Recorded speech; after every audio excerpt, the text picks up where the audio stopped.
William Branham, un hombre de notables señales y prodigios. Usted es del diablo, y está engañando a la gente. Gritó, un impostor, una serpiente en el césped, un falso, y yo voy a mostrarles a estas personas quién es usted. Era un osado desafío, y todo el público podía ver que no eran solo palabras. Parecía ser un mal momento para la pequeña figura que estaba sobre la plataforma, y la mayoría de los presentes seguramente sentían mucha pena por él. Ciertamente, podían ver que no había lugar para trucos. El hombre que estaba en la plataforma tendría que probar que su poder era verdadero o, de lo contrario, sufrir las consecuencias. Los segundos pasaban. En realidad, parecía que algo no permitía que el desafiante llevara a cabo sus malignos designios. Suavemente, pero con determinación, la voz del evangelista, que podía ser oída solo a corta distancia, dijo: Satanás, por haber desafiado al siervo de Dios delante de esta gran congregación, ahora deberás inclinarte ante mí. En el nombre de Jesucristo, caerás a mis pies. Repentinamente, quien momentos antes había desafiado tan furiosamente al hombre de Dios con sus amenazas y acusaciones destinadas a causar temor,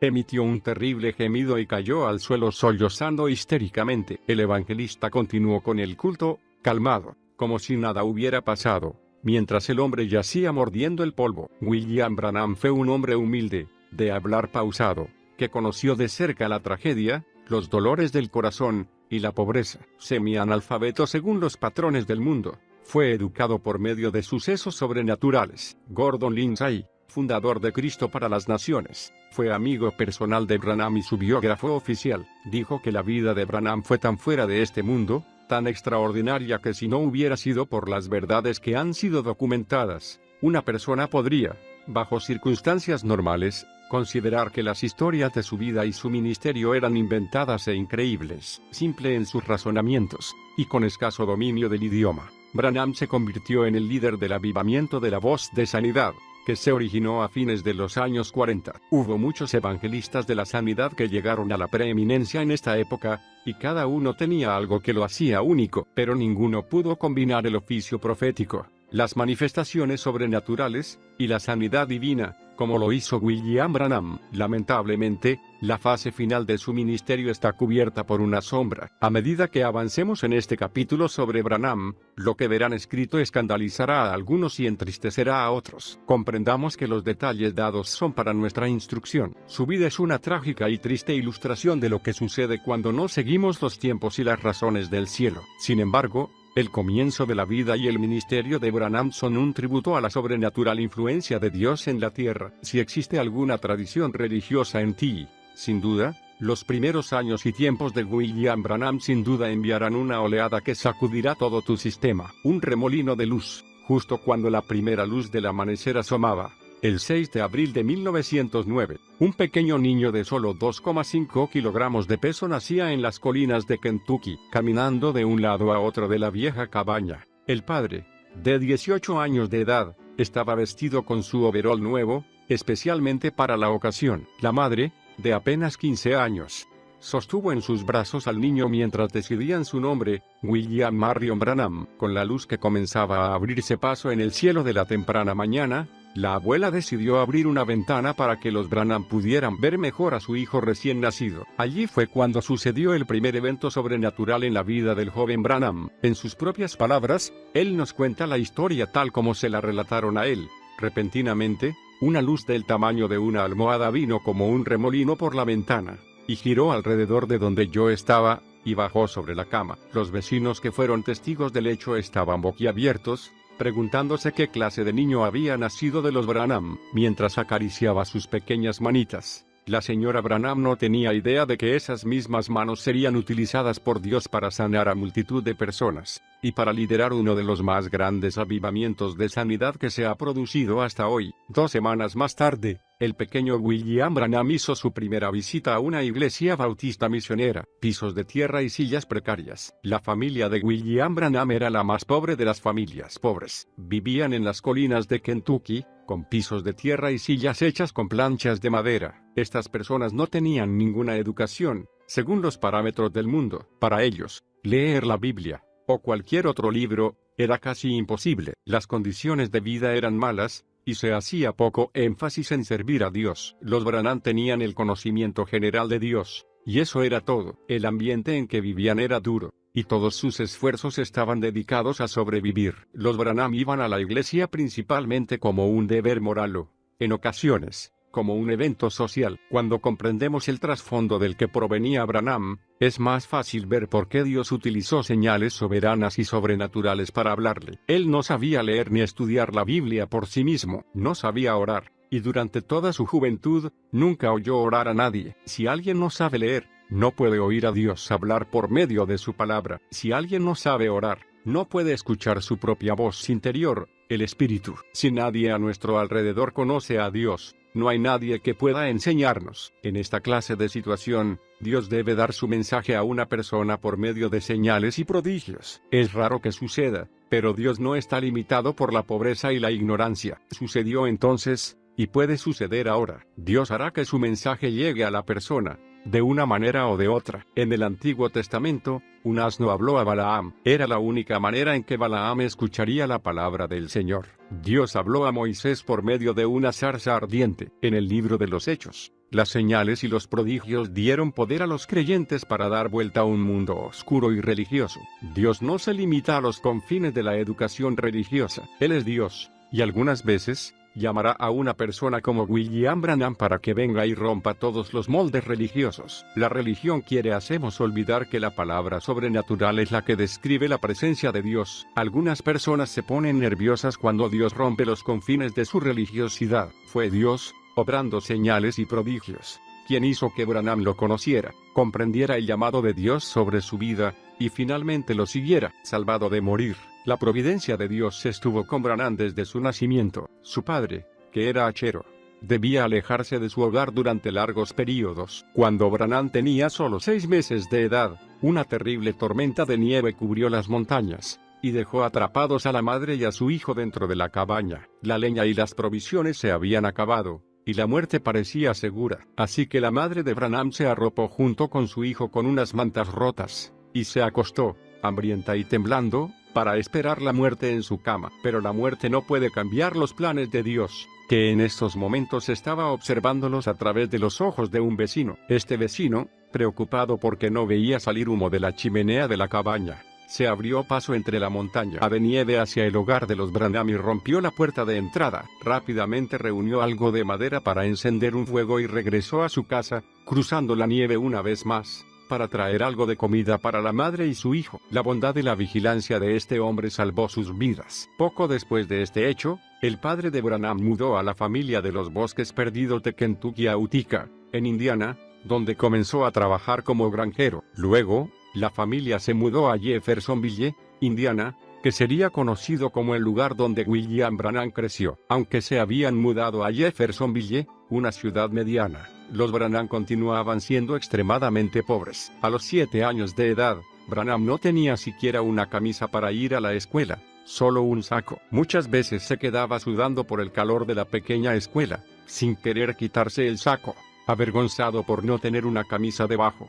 Dios nunca elige entre los ricos y los pobres. Dios mira el corazón, el viento del cielo. La escuela había terminado y los amigos de Branham iban a la laguna a pescar. Branham quería ir con ellos, pero su padre le dijo que buscara agua para la comida de la noche. Branham lloraba mientras sacaba el agua, molesto por tener que trabajar en lugar de poder ir a pescar. Mientras llevaba el pesado balde de agua desde el granero hasta la casa, se sentó bajo un viejo álamo para descansar un poco. Repentinamente escuchó el sonido del viento soplando en la copa del árbol. Se puso de pie de un salto para mirar, y entonces notó que el viento no soplaba en ningún otro lugar. Dando un paso atrás, miró al árbol, y escuchó una voz que decía: «Nunca bebas, fumes, ni contamines tu cuerpo de ninguna forma, porque tengo una obra para que hagas cuando seas mayor». Asustado por la voz, y temblando, el niño corrió a casa llorando, y se echó en los brazos de su madre. Esta, preguntándose si su hijo había sido mordido por una serpiente,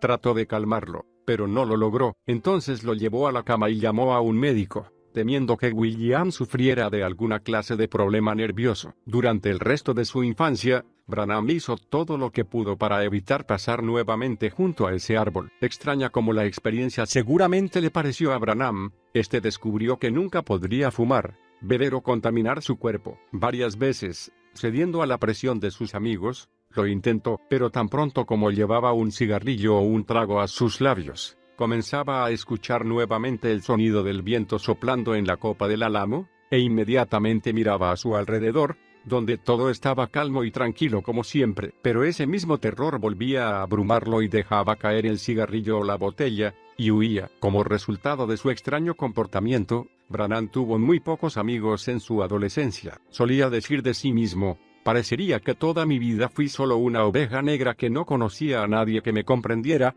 y ni siquiera yo me entendía a mí mismo. Muchas veces comentó que tenía una sensación peculiar, como si alguien estuviera de pie junto a mí, tratando de decirme algo, especialmente cuando estaba solo. Así que Branham pasó los años de su juventud frustrado y buscando, sin poder responder ni comprender el llamado de Dios sobre su vida. No hay lugar a donde huir. Aunque Branham había recibido manifestaciones sobrenaturales en su vida, aún no había nacido de nuevo. Cuando tenía 14 años, sufrió una herida en un accidente de casa, que lo dejó internado en un hospital durante 7 meses, pero ni siquiera entonces comprendió la urgencia del llamado de Dios que pesaba sobre él. No tenía idea de lo que le estaba sucediendo. Sus padres no conocían a Dios, así que no recibía ningún aliento de su parte. Lo único que tenía era su propio y limitado conocimiento, por lo que se resistía al llamado. A los 19 años, Branham decidió mudarse, creyendo que en otro lugar la presión desaparecería. Sabiendo que debería enfrentar la desaprobación de su madre, le dijo que iba a estar en un terreno para campamentos que quedaba a solo 20 kilómetros de allí,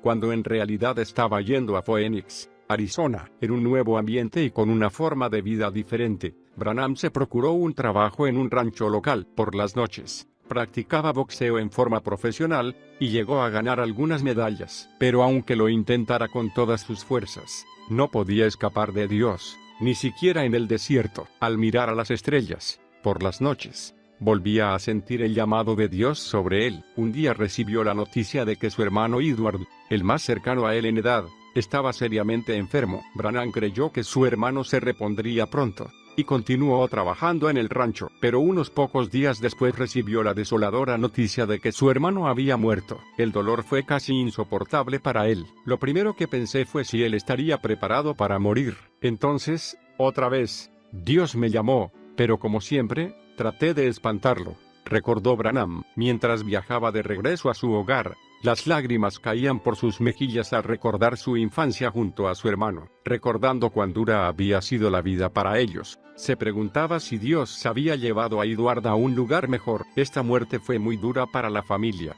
porque ninguno de ellos conocía a Dios, y les era imposible encontrar paz. En realidad, fue en el funeral de su hermano que Branham escuchó por primera vez una oración, según recordaba. Allí decidió aprender a orar. Después del entierro, deseaba regresar a Arizona, pero su madre le rogó que se quedara. Entonces buscó trabajo en la compañía proveedora de gas en New Albany, enfrentando a la muerte. Aproximadamente 2 años después, mientras probaba unos medidores, absorbió demasiado gas, y toda la capa de tejido que recubría su estómago quedó cubierta de ácido químico. Pero Branham sufrió durante semanas antes de buscar la ayuda de un especialista. El médico le diagnosticó apendicitis e hizo que lo internaran para operarlo. Dado que no experimentaba ningún dolor, Branham pidió que le colocaran solamente una anestesia local. De esa manera podría permanecer consciente y observar la operación. Aunque aún no había nacido de nuevo, Branham pidió a un ministro bautista que lo acompañara a la sala de operaciones. Después de la cirugía,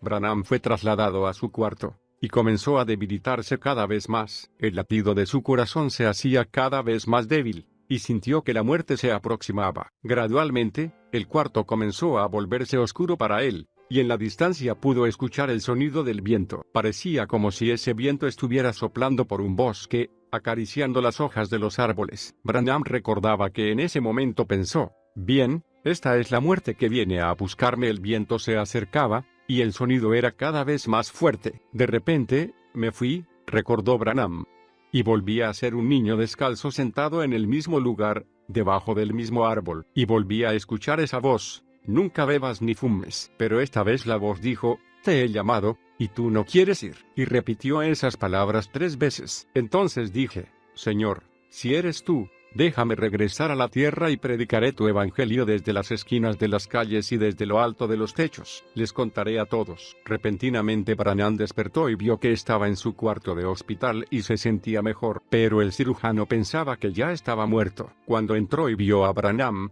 dijo: yo no soy de ir a la iglesia, pero sé que Dios visitó a este joven. Unos días después, Branham fue dado de alta, y, fiel a su palabra, comenzó inmediatamente a buscar al Señor. Sanado, y orgulloso de serlo, buscó de iglesia en iglesia, tratando en vano de encontrar alguna que predicara el arrepentimiento. Finalmente, desesperado, se dirigió al viejo cobertizo en la parte trasera de su casa y trató de orar. No tenía idea de qué decir, así que simplemente comenzó a hablar con Dios como hablaría con cualquier persona. Repentinamente, una luz brilló en una pared del cobertizo, formando una cruz. Branham creyó que era del Señor, ya que parecía que le habían quitado de encima un peso de 500 kilos. Fue allí, en ese viejo cobertizo, que Branham nació de nuevo. El accidente que había sufrido con el ácido químico dejó en Branham algunos efectos colaterales bastante curiosos, como que cuando miraba algo durante demasiado tiempo, su cabeza comenzaba a temblar. Branham le dijo al Señor que si él iba a predicar,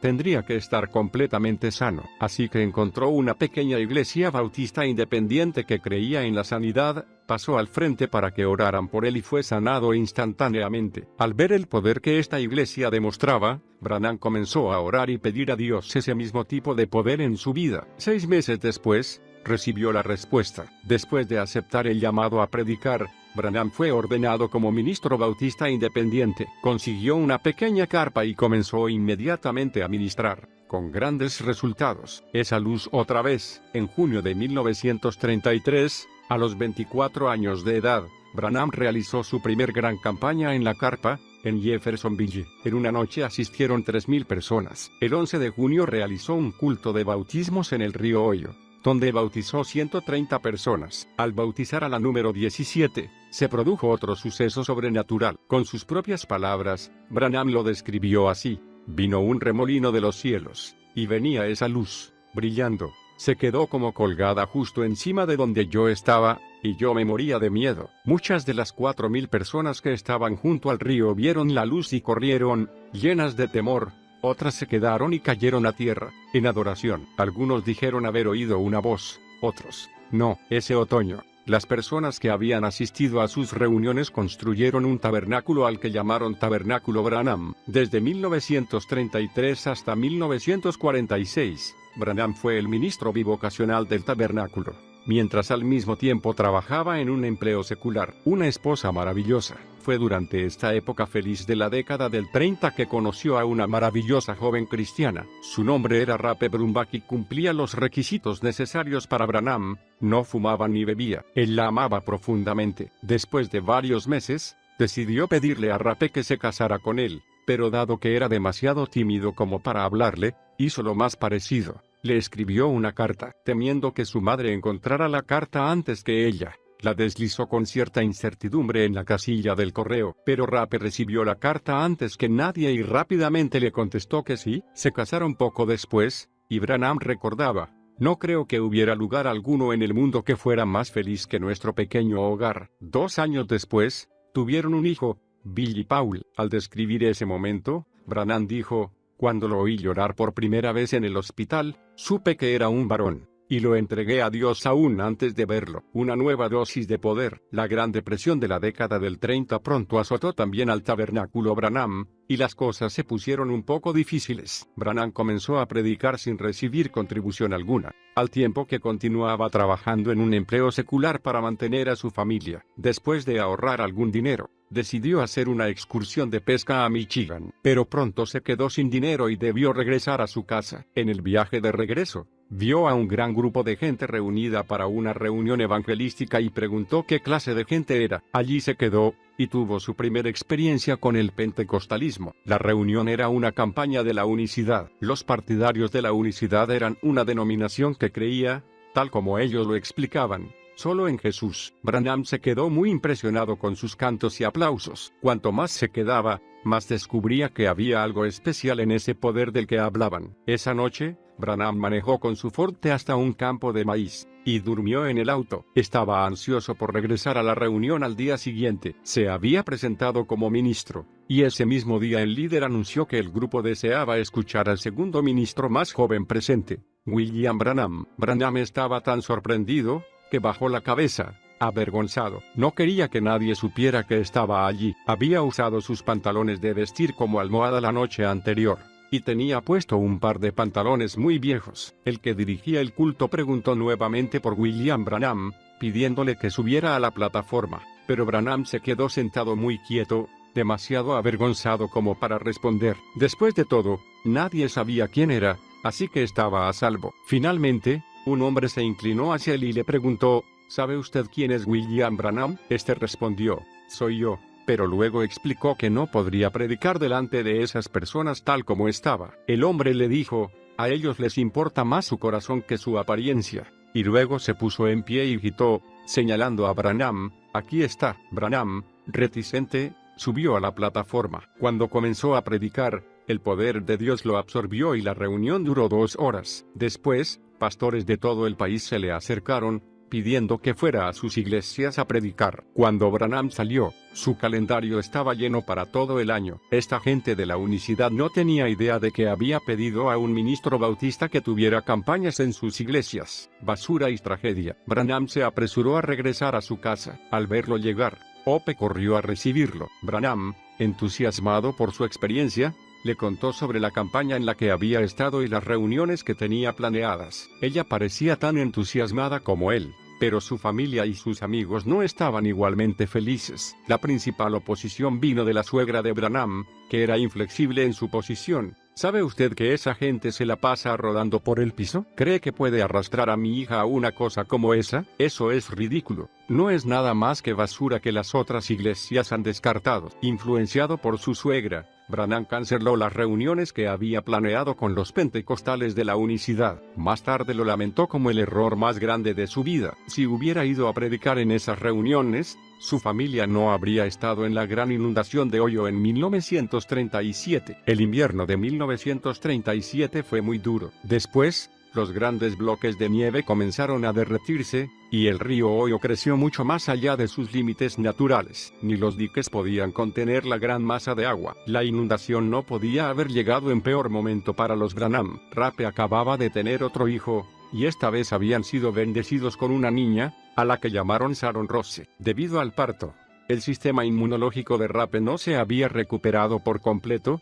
y como consecuencia, contrajo una seria enfermedad pulmonar. Fue durante la convalecencia de Rape que el dique del río Ohio cedió ante la presión del agua, que rápidamente inundó la región. Las sirenas sonaron anunciando que todos debían evacuar la zona por su propia seguridad. Rape no estaba en condiciones de ser trasladada, pero no había opción. A pesar del frío y de la lluvia, fue transportada a un hospital improvisado en un terreno más alto. También, durante esta gran inundación, los 2 hijos de los Branham contrajeron neumonía y llegaron a estar muy graves. ¿Dónde está mi familia? A pesar de lo mucho que deseaba quedarse con sus seres queridos, Branham sabía que debía ayudar al pueblo a luchar contra la inundación, así que se unió a la patrulla de rescate. Al regresar al hospital 4 horas más tarde, descubrió que las aguas habían roto las paredes y su familia había desaparecido. Desesperado, Branham buscó a los suyos toda la noche. Finalmente le dijeron que los habían subido a un tren para enviarlos a otra ciudad. Febrilmente intentó seguirlos,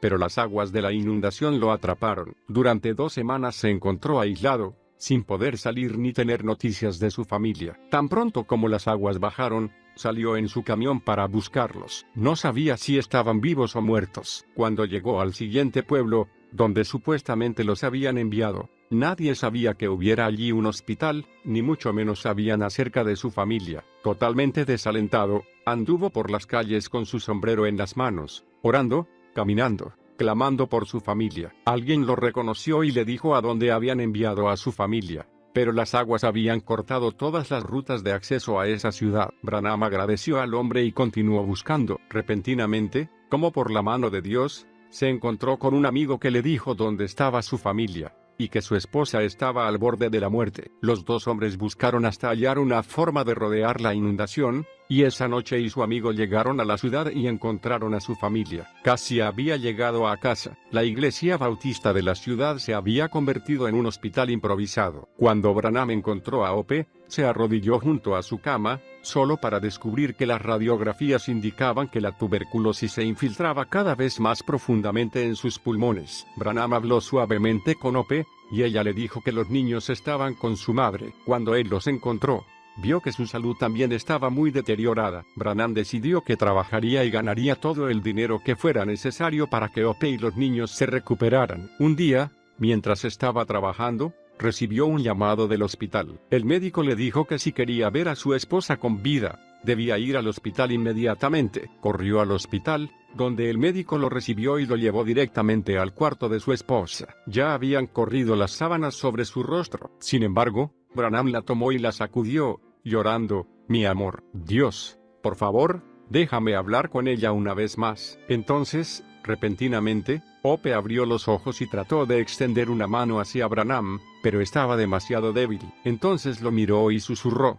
«Ya casi había llegado a casa. ¿Por qué me llamaste?». Y con voz débil y entrecortada, comenzó a contarle a Branham sobre el cielo. Le dijo: «Querido, has predicado sobre él, has hablado sobre él, pero no tienes idea de cuán glorioso es». Con lágrimas en los ojos, Rape agradeció a Branham por haber sido un buen esposo, y luego comenzó a quedarse en silencio. Branham termina así la historia: «Me hizo inclinarme sobre ella y me dio el beso del adiós, y se fue a estar con Dios». Mientras Branham regresaba a su casa, en la oscuridad, todo lo que veía le recordaba a Rape. Su dolor parecía insoportable. En su hogar, pensando en sus hijos que ya no tenían madre, cayó dormido, hasta que un golpe en la puerta lo despertó. La noche más triste de la tierra. «Billy, tu bebé se está muriendo», dijo el hombre que estaba a la puerta, sintiendo que su propia vida se acababa. Branham se subió al camión de su amigo y ambos transportaron a la pequeña Sharon al hospital, pero de nada sirvió. Las radiografías mostraron que la niña tenía meningitis espinal. El hospital trasladó a Sharon al sótano, donde mantenían a los casos de cuarentena. La enfermedad fatal había hecho que su piernita quedara doblada en una posición anormal, y el dolor la hacía quedar visca. Incapaz de ver a su hija en tal agonía, Branham puso sus manos sobre ella y oró, pidiendo a Dios que salvara su vida. Él pensaba, amargamente, que Dios lo estaba castigando por no haber ido a predicar a las campañas de la unicidad. Poco después de esta oración, la pequeña Sharon se fue al cielo con su mamá. En solo una noche, Branham había perdido a 2 de las 3 personas más preciosas en el mundo para él. Solo le quedaba Billy Paul. 2 días después, un hombre con el corazón destrozado enterraba a su hija en los brazos de su madre. Parecía que su dolor era imposible de soportar, pero en los años por venir, mientras William Branham oraba por los enfermos, el recuerdo de estos sufrimientos traería lágrimas de compasión a sus ojos. El viento regresa. Los 5 años siguientes fueron un desierto para Branham. Nadie parecía comprenderlo. Su iglesia bautista se había vuelto impaciente con él,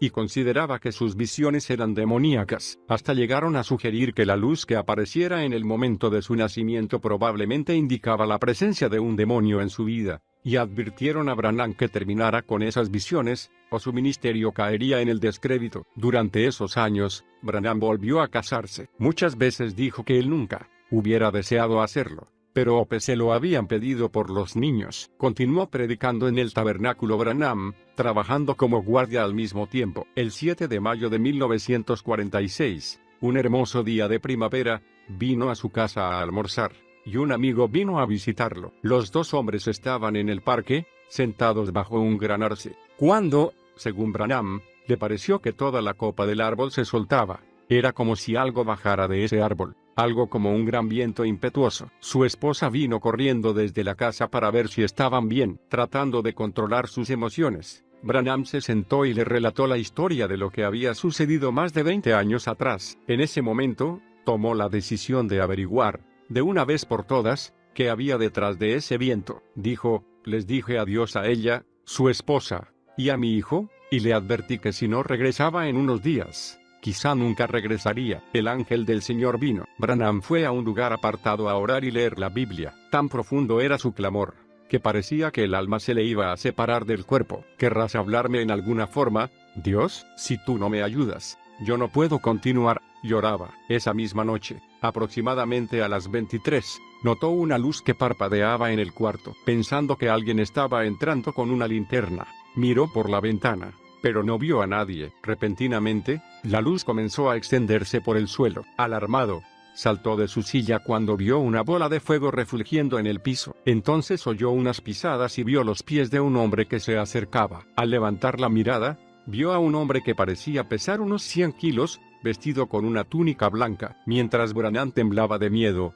el hombre habló: no temas, fui enviado de la presencia del Dios Todopoderoso para decirte que tu peculiar vida y tus incomprensibles caminos han sido la forma de indicarte que Dios te ha enviado para llevar el don de la sanidad divina a los pueblos del mundo. El ángel continuó diciendo: si eres sincero, y haces que la gente te crea, nada se interpondrá en tu camino, ni siquiera el cáncer. La primera respuesta de Branham fue como la de Gedeón en la Biblia. Le dijo al ángel que él era pobre e iletrado, y que por ello sentía que nadie aceptaría su ministerio ni lo escucharía. Pero el ángel dijo a Branham que recibiría 2 dones como señales para confirmar su ministerio. Primero, podría detectar las enfermedades por medio de una vibración física en su mano izquierda. Algunos se han burlado de esta manifestación física, o la han llamado diabólica. Para comprender la palabra del Señor, debemos captar la ley de la justicia y la ley del espíritu, y luego formular el principio. Es posible que esa vibración pueda explicarse de esta manera: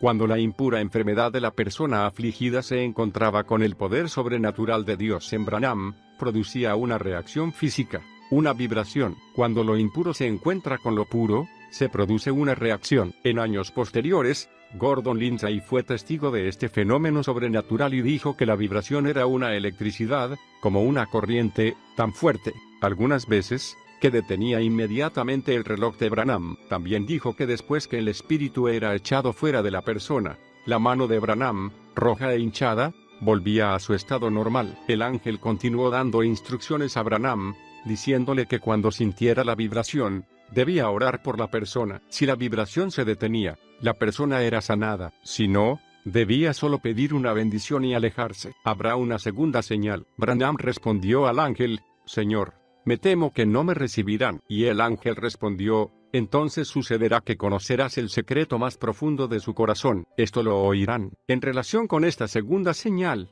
el ángel dijo: los pensamientos de una persona hablan más fuerte en los cielos que sus obras en la tierra. Cualquier pecado en la vida de una persona que estuviera bajo la sangre jamás sería revelado. Pero si el pecado no había sido confesado, o era encubierto, sería llevado a la luz por medio de este don espiritual, la palabra de ciencia. Cuando esto ocurría mientras Branham oraba por alguien, él se apartaba del micrófono y hablaba en privado con la persona, llevándola inmediatamente al arrepentimiento. ¿Fue esta una verdadera visitación de Dios? Sí, como lo sabemos, porque los ángeles son enviados para ministrar a los herederos de la salvación. Ver Hebreos 1:14. Los ángeles anunciaron el nacimiento de Jesús y le ministraron durante su vida en la tierra. En toda la Biblia, los ángeles ministran, proclamando la palabra de Dios a la humanidad. El ángel del Señor jamás revelará nada que sea contrario a las Escrituras. Nunca agregará ni quitará nada de la palabra. En otras palabras, el ángel del Señor nunca inventa otra Biblia, ni distorsiona las Escrituras. La palabra de Dios es siempre el modelo. Durante su visita,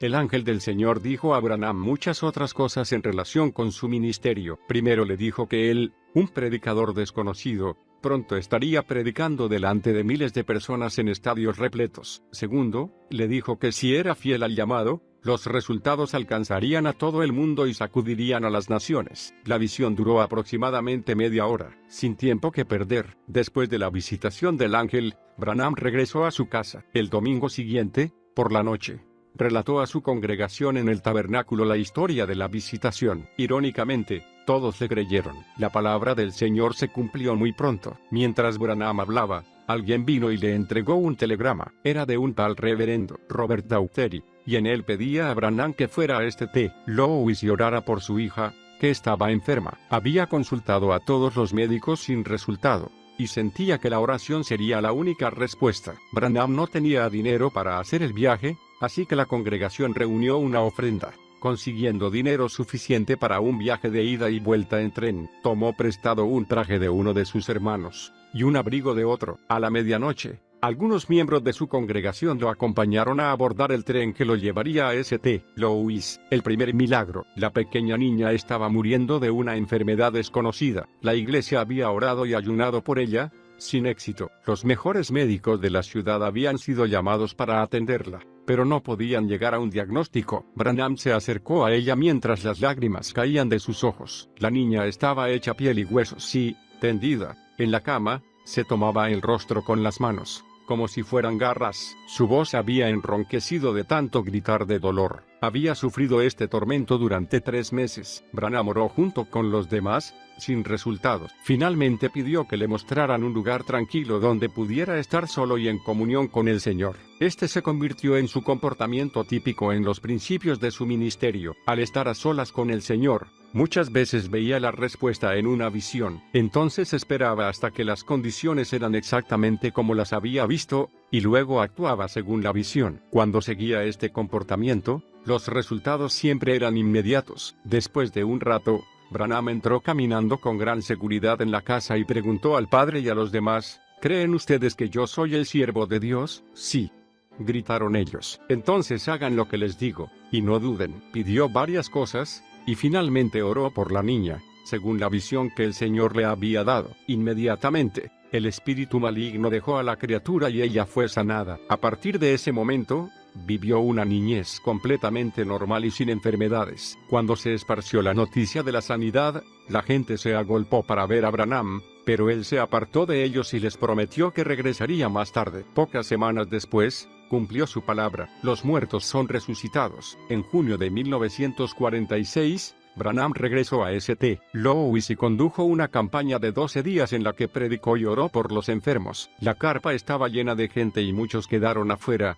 aún bajo lluvias torrenciales. Tremendas manifestaciones se produjeron: los cojos andaban, los ciegos veían, los sordos oían. Un ministro que había sido ciego durante 20 años recibió la vista. Una mujer que rechazó el Espíritu de Dios cayó muerta fuera de la carpa, víctima de un ataque al corazón. Branham salió a verla y oró por ella. La mujer se levantó y aceptó la salvación en Cristo Jesús. Las sanidades se multiplicaron y se hicieron incontables. Muchas veces Branham se quedaba hasta las 2 de la madrugada orando por los enfermos. Estando en St. Louis, le pidieron que realizara una campaña en Jonesboro, Arkansas, donde aproximadamente 25,000 personas asistieron a las reuniones. Durante esta campaña, Branham se retiró discretamente del culto para ir a una ambulancia donde una anciana había muerto. Después que Branham orara una sencilla oración, la mujer se irguió y abrazó a su esposo. Había tantas personas paradas junto a la puerta trasera de la ambulancia, que no podían abrirla para que Branham saliera,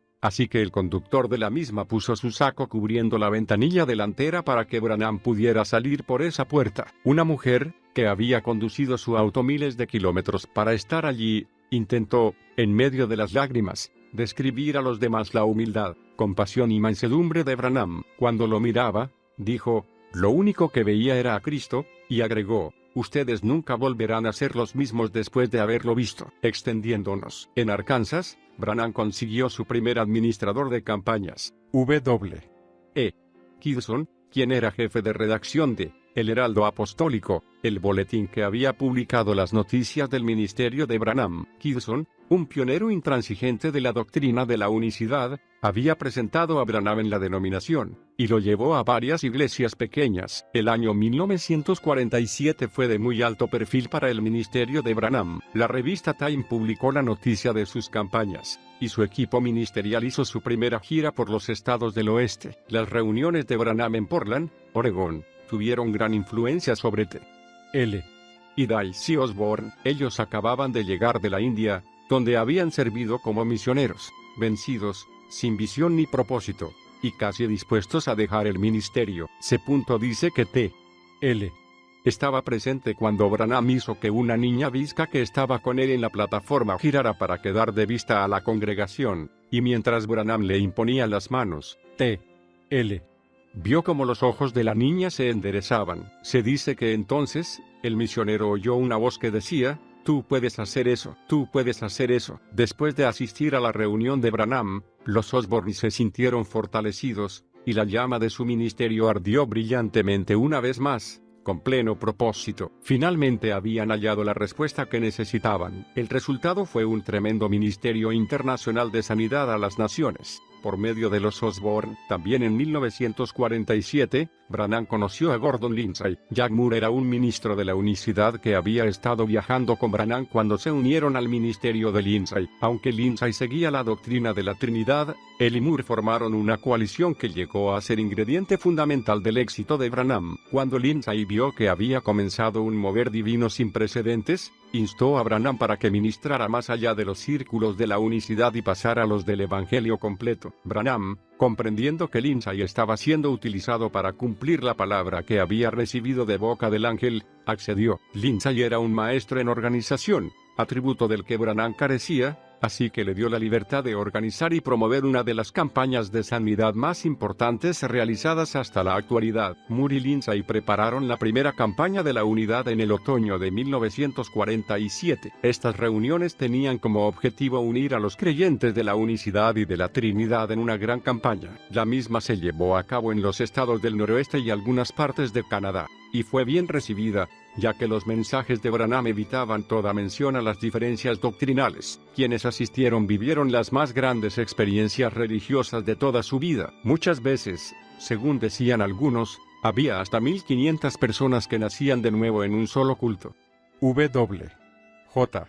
Hero Baxter se unió al equipo ministerial en Canadá, y escribió que durante ese año de ministerio hubo 35,000 sanidades. Nace la voz de sanidad. En un esfuerzo por dar voz a este mensaje de sanidad por todo el territorio, el equipo de Branham creó un nuevo método publicitario, una publicación que circularía fuera del círculo aislado de la unicidad y llegaría a todos los cristianos. Una vez más, Branham comprendió que esto hacía el cumplimiento del mensaje del ángel, y accedió. Pero Kidson, su jefe de redacción, no estaba de acuerdo, por lo que Branham lo relevó de sus tareas y nombró a Lindsay y Moore como jefes de redacción, y él mismo como editor. Juntos, concibieron la publicación, que se llamaría La Voz de Sanidad. Originalmente, ellos pensaban publicar solo una revista para presentar a Branham, pero la demanda fue tan grande, que la revista piloto fue reimpresa varias veces, hasta que finalmente decidieron imprimir La Voz de Sanidad una vez por mes. A partir de ese momento, Branham tomó como norma no discutir jamás temas doctrinales. Decía,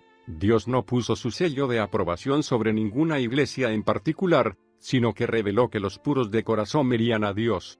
Y solía agregar, que cada uno crea lo que quiera. De todas maneras, estas cosas no tienen gran importancia. Seamos hermanos, tengamos comunión unos con otros. Branham muchas veces dijo que los creyentes deberían poder estar a millones de kilómetros de distancia en sus posturas doctrinarias, pero que si alguna vez llegaban al punto de no poder abrazarse como hermanos, deberían sentirse apartados del Señor. Comienzan los problemas. En 1948, el ministerio de Branham se detuvo bruscamente cuando su líder sufrió un colapso nervioso, debido a su extremada fatiga mental y física por el exceso de trabajo en el ministerio. Antes de contratar a Lindsay como administrador de campañas, Branham oraba hasta la madrugada por la gente que pedía sanidad, hasta quedar completamente exhausto. No sabía cuándo detenerse. Bajó terriblemente de peso, y comenzaron a circular los rumores de que estaba a punto de morir. Por lo tanto, Lindsay, administrador de sus campañas, cortó el tiempo de ministración de Branham a 1 hora o menos cada noche, y no permitió que las personas vinieran a verlo en su cuarto en el hotel. Lindsay extendió las reuniones, pero cortó las interrupciones y los excesos. Cuando Branham sufrió ese colapso, comenzó a acusar a quienes consideraba culpables del mismo, y culpó a Lindsay de hacerlo trabajar demasiado. También informó a Lindsay y Moore que de allí en adelante, la voz de sanidad sería exclusivamente responsabilidad de ellos. Lindsay se quedó estupefacto ante las acusaciones de Branham. Acababa de planear una larga campaña de sanidad para él, y sintió que lo libraba a su suerte al darle toda la responsabilidad de la revista. Pero continuó publicándola, incluyendo también artículos sobre otros ministerios de sanidad. Aunque continuaron trabajando juntos, Lindsay y Branham nunca volvieron a disfrutar de la estrecha relación que habían vivido hasta entonces. Durante este tiempo surgieron otros evangelistas de la sanidad. Oral Roberts, que había entrado al ministerio un año después que Branham, pidió que todos oraran por su recuperación. 6 meses después, Branham repentinamente volvió a la escena. diciendo que había sido milagrosamente sanado. Su regreso causó gran entusiasmo entre sus seguidores. Branham realizó su primera gran cruzada después del colapso en 1950. Fue en este momento que F. Bosworth, el gran evangelista de la sanidad de la década del 20, se unió a su equipo. Hasta 8,000 personas llegaron a asistir a esos cultos. Fue en este tiempo que se tomó la fotografía más famosa de Branham, conocida como la fotografía del halo. Un pastor bautista había desafiado a Branham a un debate sobre la sanidad, y este aceptó. El bautista contrató a un fotógrafo para captar el evento. Una de las fotografías que este hombre tomó muestra un halo de luz descansando sobre la cabeza de Branham. Lindsay inmediatamente hizo documentar la fotografía como original, certificando que no se habían realizado retoques o modificaciones ni en el negativo ni en la copia. Sacudiendo naciones. En abril de 1950 Branham viajó a Escandinavia, siendo el primer evangelista de la voz de sanidad que viajara a Europa. Antes de ir al viejo continente, tuvo una visión, que compartió en todos los Estados Unidos, de un niño pequeño que era atropellado por un auto y luego era resucitado. Mientras estaba en Finlandia, el auto de Branham quedó detrás de un auto que había atropellado a 2 pequeños niños. Sus compañeros recogieron a uno de los niños y se dirigieron al hospital. Branham notó que el pulso y la circulación del niño se habían detenido, por lo cual se arrodilló en el piso del auto y clamó a Dios por misericordia. El niño resucitó y comenzó a llorar. 3 días después lo dieron de alta en el hospital. Al día siguiente, Branham tuvo una visión que le mostraba que ambos niños vivirían. El colaborador de Branham que viajaba con él escribió la primera visión de Branham sobre el niño en un papel, y la guardó en su billetera. Cuando el hecho sucedió finalmente, este hombre tomó el papel que había guardado y se lo leyó a Branham. Era el relato exacto de lo que el evangelista había compartido en todos los Estados Unidos. Branham también había recibido muchos pedidos de oración desde África, algunos de los cuales venían acompañados por boletos de avión. Finalmente, en otoño de 1951, él y su equipo viajaron a Sudáfrica, donde realizaron campañas hasta diciembre. Se dice que las reuniones fueron las más grandes realizadas en el país, con una asistencia de hasta 50,000 personas, y miles que quedaban afuera. La ciudad de Durban tenía una población de más de 200,000 personas. Todos los autobuses de la ciudad fueron puestos a su disposición para transportar gente a la campaña, y aún así no todos los que deseaban pudieron llegar. Los resultados fueron tan increíbles, que para relatarlo se escribió un libro. Un profeta visita Sudáfrica. Como obraba Branham. La personalidad de Branham era cautivante. No era carismático ni exuberante, sino que se lo recuerda por su humildad y por su pobre origen. Branham solía disculparse por su falta de educación y de habilidades culturales. No podía hablar bien delante de las multitudes. Cuando lo hacía, generalmente era con una voz muy suave y tartamudeando. Generalmente dejaba la predicación en manos de Bosworth y los otros, y luego él ministraba sanidad a la gente. Todo, en su ministerio, estaba dirigido hacia lo sobrenatural. Refutaba a cualquier persona que se dejara guiar por el intelectualismo, y no permitía siquiera que estuvieran con él en la plataforma. Todo su equipo ministerial trabajaba para crear una atmósfera en la que pudiera manifestarse la sanidad divina. Baxter y Bosworth predicaban en los cultos matutinos y vespertinos. Baxter predicaba mensajes evangelísticos, y Bosworth daba instrucciones especiales para recibir y conservar la sanidad.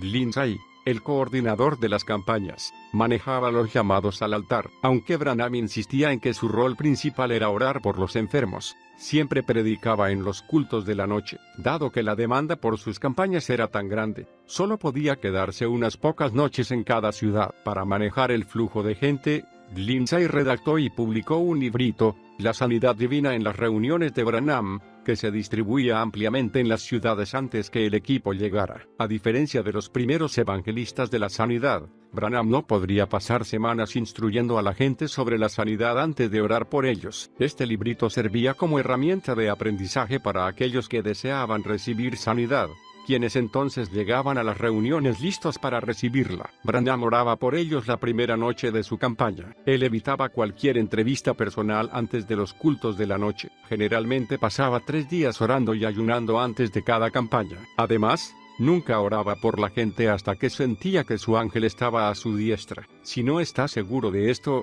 decía Bosworth, queda completamente indefenso. Cuando tiene conciencia de la presencia del ángel, aparentemente rompe el velo de la carne y pasa al mundo del espíritu, y la sensación de lo invisible lo domina. Unos pocos testigos dijeron haber visto al ángel de pie junto a Branham, pero la mayoría de las personas que notaron esa presencia la describieron como una luz celestial. Bosworth escribió que en la campaña en Sudáfrica, en 1951, sobre las cabezas de las personas cuya fe había llegado al nivel necesario se veía una luz, que Branham, estando bajo la unción, podía reconocer. Cuando él oraba por las personas que esperaban ser sanadas, les decía que formaran fila a su derecha. De esa manera, creía él, las personas recibirían una doble dosis de poder, porque pasaban en medio del ángel y de él. El equipo de Branham utilizaba las tarjetas de oración, que se habían vuelto muy populares. Se trataba de tarjetas numeradas que se entregaban a las personas. Durante el culto, se llamaban diferentes números al azar. Branham también oraba sobre algunos pañuelos que luego eran llevados a las personas afligidas. Ver Hechos 19:12. Su doctrina en los primeros tiempos. Branham creía que la sanidad era la obra completa del Calvario. También creía que toda enfermedad y pecado eran causados por Satanás. Lo que los médicos llaman cáncer, Dios lo llama demonio. Predicaba. Branham también tenía un gran ministerio de liberación, junto con el pecado y la enfermedad. Consideraba la locura, los arranques violentos, la incredulidad y los hábitos lujuriosos como obras de demonios. No creía que la liberación sanara a una persona, pero sí que aclaraba el camino para que la sanidad pudiera producirse. Antes de comenzar a echar fuera demonios en sus cultos, se detenía y decía a los escépticos presentes que él no sería responsable por los males que pudieran acontecerles. Si una persona deseaba ser sanada en una de sus reuniones, debía hacer dos cosas. 1. Creer y confesar que Jesús había muerto por su sanidad.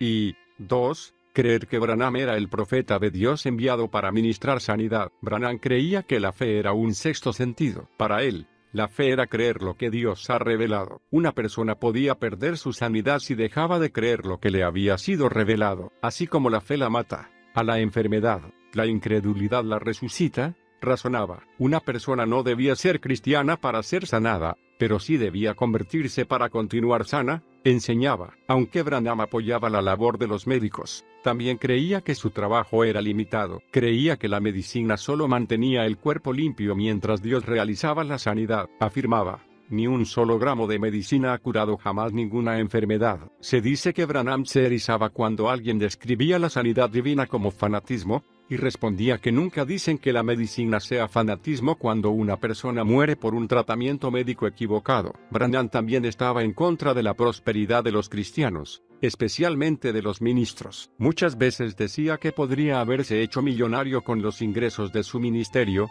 pero prefería no serlo, y se negaba a recibir cuantiosos regalos diciendo: quiero ser como las personas que vienen a que ore por ellas. Cuando finalmente aceptó un Cadillac que le regalaron, lo mantuvo guardado en el garaje durante 2 años. Por vergüenza, Branham comienza a desviarse. Branham fue muy influyente en el ministerio de la sanidad divina durante 9 años. En este tiempo, muchos evangelistas de la sanidad comenzaron a surgir por todo el país, operando con grandes señales y prodigios. En 1952, en uno de los puntos más altos del avivamiento de la voz de sanidad, 49 prominentes evangelistas de la sanidad aparecieron en las páginas de la revista. La revelación de la sanidad divina había llegado a su punto máximo en todo el mundo. Pero a partir de ese año, los fuegos del avivamiento de sanidad comenzaron a menguar. Para 1955, Branham comenzó a experimentar ciertas dificultades, y su ministerio cambió en forma drástica. Se va a Lindsay. Gordon Lindsay fue una de las cosas más importantes que le sucedió al ministerio de Branham.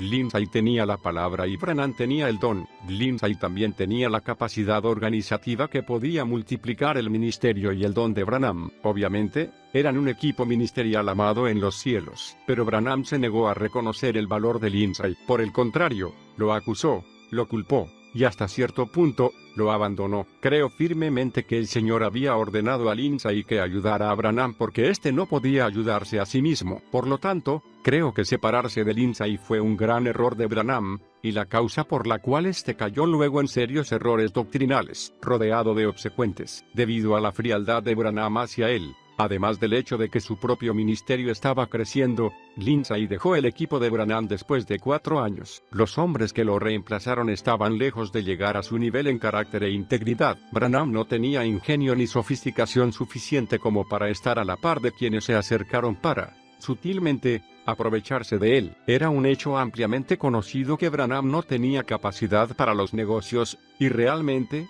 no le importaban. Muchos creyeron que sin el manto de protección que lo había cubierto estando Lindsay con él, los administradores que Branham ahora empleaba se aprovechaban de él y de los fondos de su ministerio, utilizándolos para ellos mismos y su propio enriquecimiento. Durante la administración de Lindsay, el ministerio de Branham siempre había gozado de superávits financieros, pero bajo la nueva administración, sufría una gran falta de dinero. La situación llegó a ser tan mala que Branham pensó que tendría que dejar el ministerio y ponerse a trabajar en un empleo secular. La asistencia a sus campañas ya no era tan numerosa, y pronto el ministerio llegó a tener un déficit de $15,000 después de recibir casi 1,000 cartas por día. Ahora el ministerio recibía apenas 75. En el pico del avivamiento, el descuido de Branham en cuanto a los temas financieros no era tan notorio, pero ahora que los fondos eran escasos, su mala administración atrajo la atención de la Dirección General Impositiva. En 1956 se levantó un cargo por evasión de impuestos contra el evangelista. A pesar de sus objeciones, Branham arregló el tema fuera de la corte con un pago de $40,000 que se constituyó en una deuda que no podría cancelar durante el resto de su vida, y finalmente,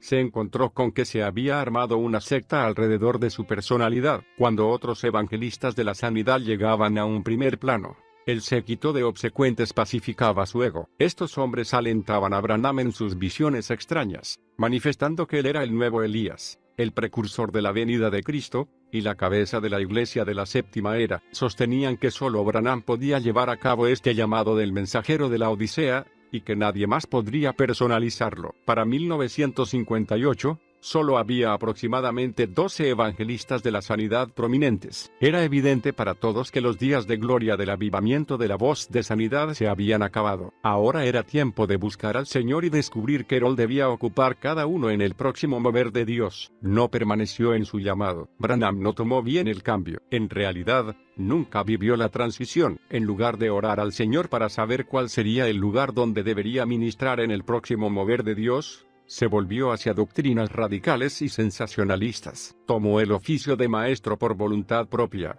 no por orden de Dios. Es posible que por su don profético, Branham viera el despertar del don de enseñanza que se movería en la tierra por medio del movimiento de la palabra de fe, que comenzó a fines de los años 70. Obviamente, se adelantó a su tiempo, quizá esperando recobrar su posición como líder. Branham no comprendió que él ya era, innegablemente, un líder de la iglesia. Lo único que necesitaba hacer era regresar a su propio llamado.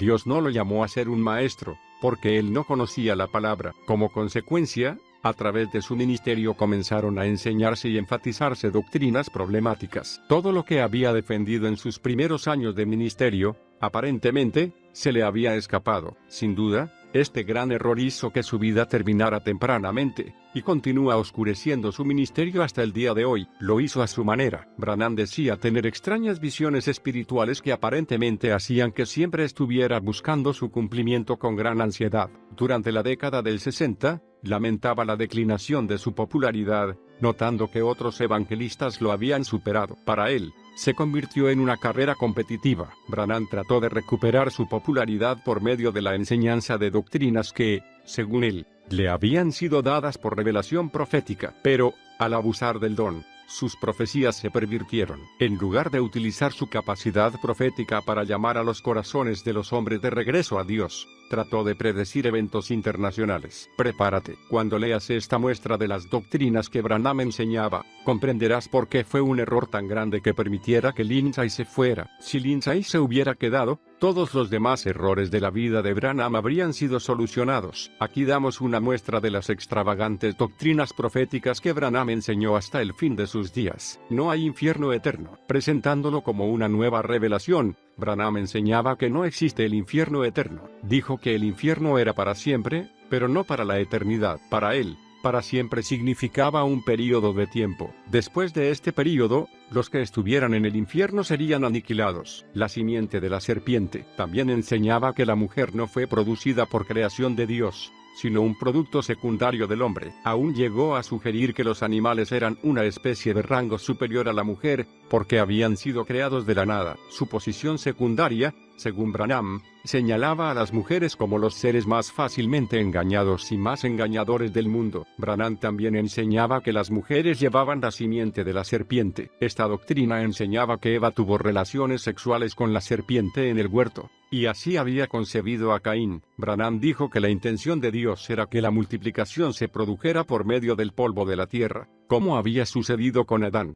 pero que el acto de Eva con Satanás había alterado el plan y debido a esto, se había creado un método inferior para la procreación. Según Branham, toda mujer lleva, literalmente, la simiente del diablo. Cierta vez dijo: cada vez que pasa una procesión fúnebre por la calle, es porque una mujer la ha causado. Todo lo que está mal es a causa de la mujer, y luego, ponerla como cabeza de la iglesia, la culpa es suya. Debido a este acto desgraciado y hereditario con Satanás, las mujeres no podían predicar. Según Branham, también enseñaba que el descendiente sobrenatural de Eva, Caín, había construido grandes ciudades donde habían nacido los científicos y los intelectuales. Por lo tanto, según Branham, toda persona intelectual y todo científico que rechaza la naturaleza sobrenatural del Evangelio proviene de la simiente de la serpiente. El divorcio. Según Branham, la poligamia había surgido debido a que las mujeres llevaron al sexo a los hombres. Por esto, las mujeres debían ser castigadas. Así que un hombre podía tener muchas esposas,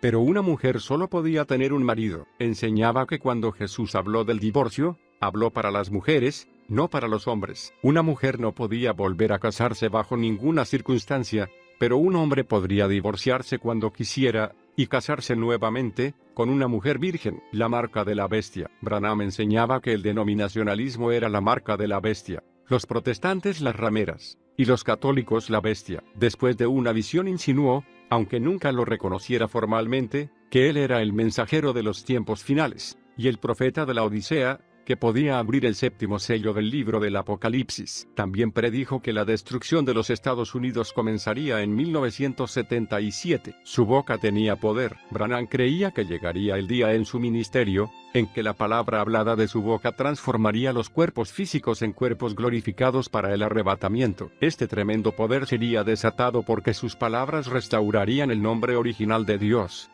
JHVH.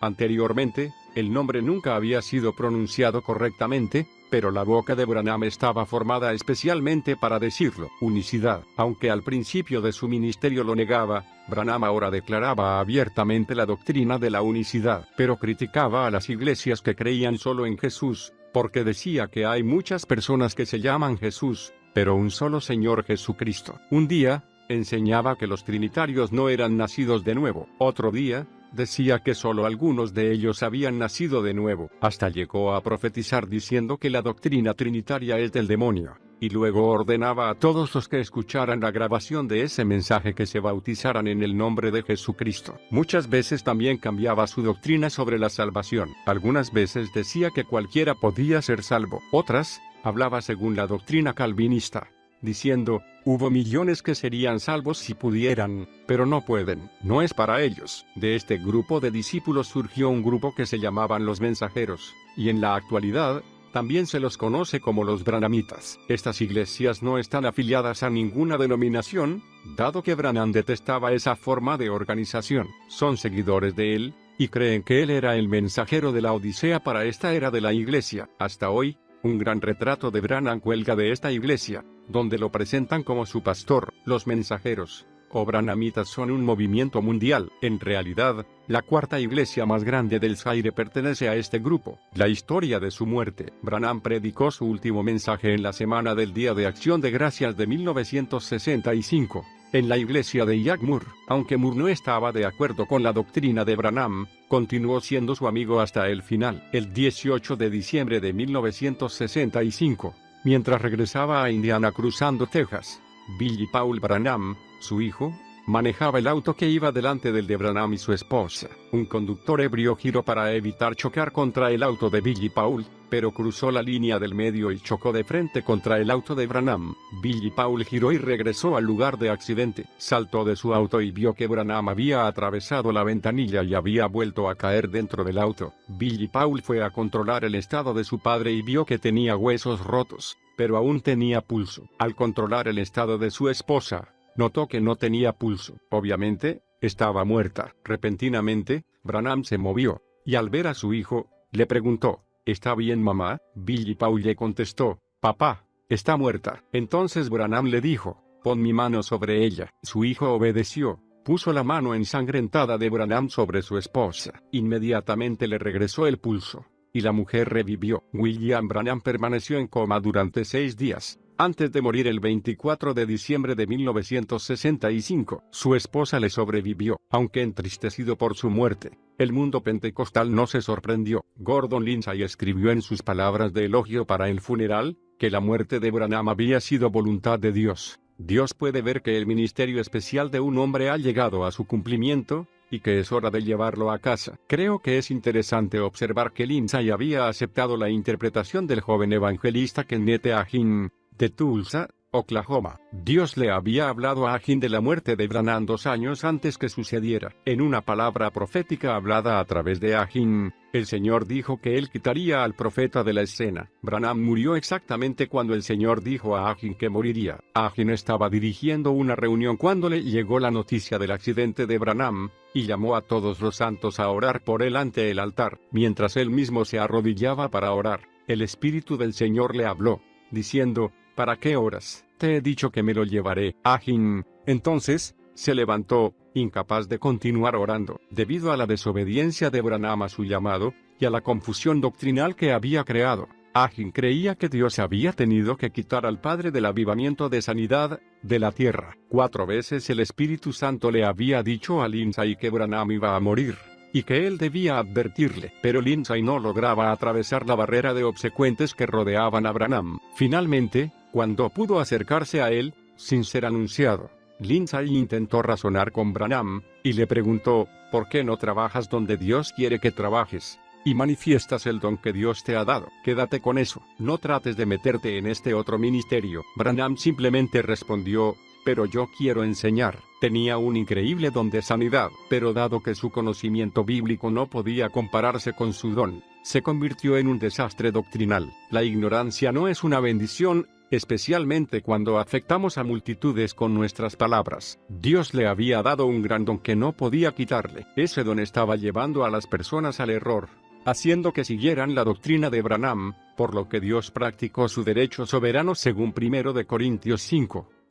El tal se ha entregado a Satanás para destrucción de la carne, a fin de que el espíritu sea salvo en el día del Señor Jesús. En realidad, fue un acto de misericordia de parte de Dios. Se cree que salvó a Branham del infierno. No pudo resucitar, aunque el funeral se realizó el 29 de diciembre de 1965. El cuerpo de Branham no fue enterrado sino hasta la Pascua de 1966. Toda clase de rumores circulaban. Uno de ellos era que su cuerpo había sido embalsamado y puesto en una cámara frigorífica. Muchos de sus seguidores creían que resucitaría de los muertos. Cualquiera fuera la razón, la declaración oficial fue dada por su hijo el 26 de enero de 1966. En el culto que se hizo en memoria de Branham, se dice que la demora se debía a que la señora Branham no había decidido aún si mudarse a Arizona o quedarse en Indiana, y deseaba enterrar el cuerpo de su esposo cerca de donde ella decidiera vivir. Hasta que ella decidió, el cuerpo de Branham permaneció en el ático de la casa de sepelios. Pero todavía los mensajeros tenían grandes esperanzas de que Branham resucitara el domingo de Pascua. El hijo de Branham sostenía que su padre decía que la Pascua sería el momento del año en que se produciría el arrebatamiento. Con gran reticencia y desilusión, William Branham fue sepultado el 11 de abril de 1966. Su monumento mortuorio es una gran pirámide con un águila en la punta, que lamentablemente ha sido robada ya varias veces. Branham es recordado en ese monumento como la única persona capaz de abrir el 7º sello, como la cabeza de la iglesia de la séptima era. Sus seguidores se niegan a verlo como un ser humano, y los rumores de su regreso continuaron circulando hasta la década del 80. Cada año, el Tabernáculo Branham realiza un culto muy especial en Pascua, en el cual los seguidores escuchan los sermones grabados de Branham. Algunos de ellos, secretamente, aún creen que regresará en cualquier momento. Se dice que el pastor actual no alienta especulaciones sobre la resurrección de Branham, pero los branhamitas jamás han aceptado su muerte. Aprendamos la lección. La historia de William Marion Branham no fue escrita con ánimo de crítica. Creo que contiene una lección más poderosa que lo que pueda expresar este capítulo. La lección aquí es esta: haz lo que Dios te dice que hagas, nada más. Nada menos. No se trata de un juego, hay un solo movimiento, y le pertenece a Dios. Tu tarea es seguirlo. En esta generación, el cielo debe determinar los tiempos de tu vida y de tu iglesia en general. O estás en la voluntad de Dios, o estás fuera de ella. Tu llamado debe atenerse a los tiempos del cielo. Lo único que Branham quería ser, era una voz. Si hubiera permanecido dentro del plan de Dios, podría haber sido una de las voces más grandes que jamás hubiera vivido. Su grandeza para el ministerio nunca debería ser olvidada o dejada de lado. Su don era legítimo, pero debemos comprender que cuando no tenemos la palabra y el Espíritu trabajando juntos en nuestras vidas, se producen grandes errores. Muchos de nosotros no habíamos nacido aun cuando estos hombres y mujeres de Dios tuvieron sus grandes ministerios. Por ello, no pudimos observar y estudiar sus vidas. Esta es la razón por la que escribo este libro. Estudia lo que has leído y aprende de ello. Clama a Dios para que te ayude en las cosas de las que no estás seguro. Pídele que te capacite y te enseñe cómo operar por medio de su espíritu y dentro de sus tiempos. Sigue su plan, exactamente, todos los días de tu vida, y nunca te desvíes de él por tus propias ideas o por la presión de los demás. Tu unción solo se manifestará cuando sigas el plan que Dios ha diseñado para ti. Adopta su plan, y no te apartes de él en lo más mínimo. Síguelo con firmeza y haz grandes proezas en el nombre de Jesús.